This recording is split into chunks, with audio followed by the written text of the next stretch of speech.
যুগ নায়ক স্বামী বিবেকানন্দ তখন বেলুর মঠে একদিন সন্ধ্যার সময় গঙ্গার ধারে বসেছিলেন। চারপাশে স্নিগ্ধ বাতাস বইছিল, পাখিরা নীড়ে ফিরছিল, আর মঠের ভেতর থেকে ভক্তদের ভজন কানে আসছিল। এমন সময় একজন যুবক স্বামী বিবেকানন্দের সামনে এসে দাঁড়াল। তার চোখে হতাশার ছাপ, মুখে দ্বিধা, আর মন যেন ক্লান্ত হয়ে গেছে জীবন সংগ্রামে।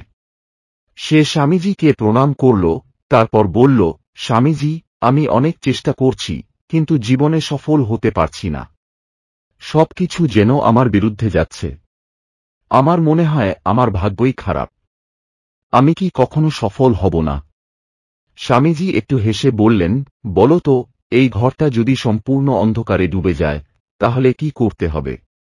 তরুণ বলল, অবশ্যই আলো জ্বালাতে হবে। স্বামীজি বললেন, ঠিক তাই। একটি ছোট প্রদীপও অন্ধকার দূর করতে পারে। ঠিক তেমনি জীবনের অন্ধকার দূর করতে হলে তোমার নিজের মধ্যেই আলো জ্বালাতে হবে।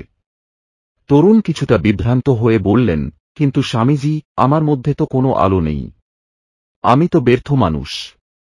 আমি যাই করি তাতেই ব্যর্থ হই। আমার কপালে কি কিছুই নেই?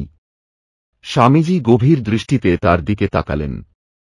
কিছু সময় নীরব থেকে বললেন, শোনো, এই পৃথিবীতে কেউ ব্যর্থ হয়ে জন্মায় না। যে মানুষ আজ বড় হয়ে ওঠে, যে নেতা হাজার মানুষের অনুপ্রেরণা হয়ে দাঁড়ায়, সেও একদিন তোমার মতোই দ্বিধাগ্রস্ত ছিল। পার্থক্য একটাই, সে হার মানেনি। স্বামীজি তাকে নিয়ে মঠের এক কোণে দাঁড়ালেন। সেখানে একটি ছোট্ট প্রদীপ জ্বলছিল। বাতাস বইছিল, কিন্তু প্রদীপের শিখা নেভেনি। স্বামীজি আঙুল তুলে দেখিয়ে বললেন, এই প্রদীপটা দেখছ? বাতাস এলেও এটি নেভে না, কারণ এর সলতে শক্তভাবে জ্বালানো আছে। তেমনি যদি তোমার বিশ্বাস মজবুত হয়, তাহলে দুঃসময় আসবে, বাধা আসবে, কিন্তু তুমি কখনো নিভে যাবে না। তরুণ একটু ভেবে বলল, কিন্তু স্বামীজি, আমার এত ব্যর্থতার পরেও আমি কিভাবে আত্মবিশ্বাস রাখব?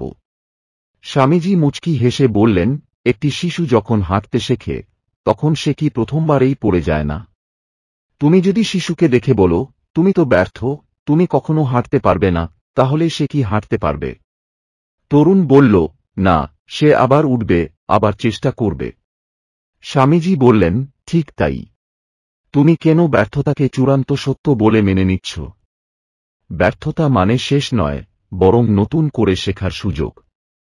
তরুণ একটু চুপ করে রইল, যেন নতুন কিছু ভাবছে।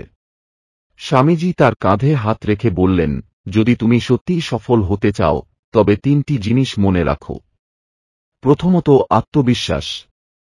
যদি তুমি নিজেই বিশ্বাস না করো যে তুমি পারবে, তাহলে কেউ তোমাকে পারিয়ে দিতে পারবে না।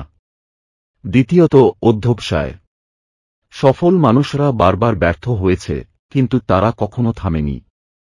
আর তৃতীয়ত, ইতিবাচক দৃষ্টিভঙ্গি।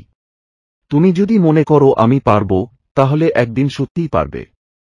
আর যদি মনে করো আমি পারব না, তাহলে তুমি নিজেই নিজের শত্রু হয়ে যাবে। তরুণের চোখে এক নতুন আলো ফুটে উঠল। সে যেন কিছু বুঝতে পেরেছে।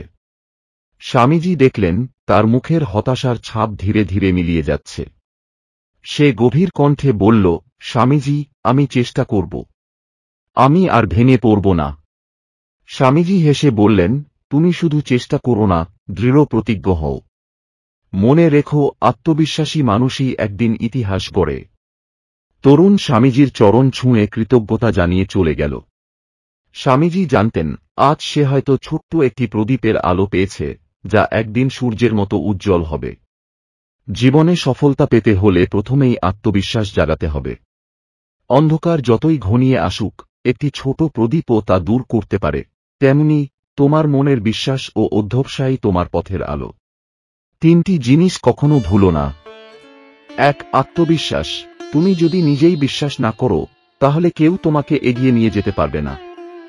2. অধ্যবসায়। বারবার ব্যর্থ হও, কিন্তু কখনো থেমে যেও না। 3. ইতিবাচক দৃষ্টিভঙ্গি। তুমি যদি বিশ্বাস করো যে পারবে, তাহলে সত্যিই একদিন পারবে। বাধা আসবেই, ব্যর্থতা হবে, কিন্তু মনে রেখো, শিশু প্রথম হাঁটতে গিয়ে পড়ে যায়, কিন্তু সে থামে না। ইতিহাস তারাই গড়ে, যারা নিজের বিশ্বাসকে শক্ত রাখে এবং কখনো হার মানে না। আজ থেকেই নিজের ভেতরের আলোকে জ্বালাও, কারণ তোমার ভেতরেই লুকিয়ে আছে এক ভবিষ্যৎ নায়ক।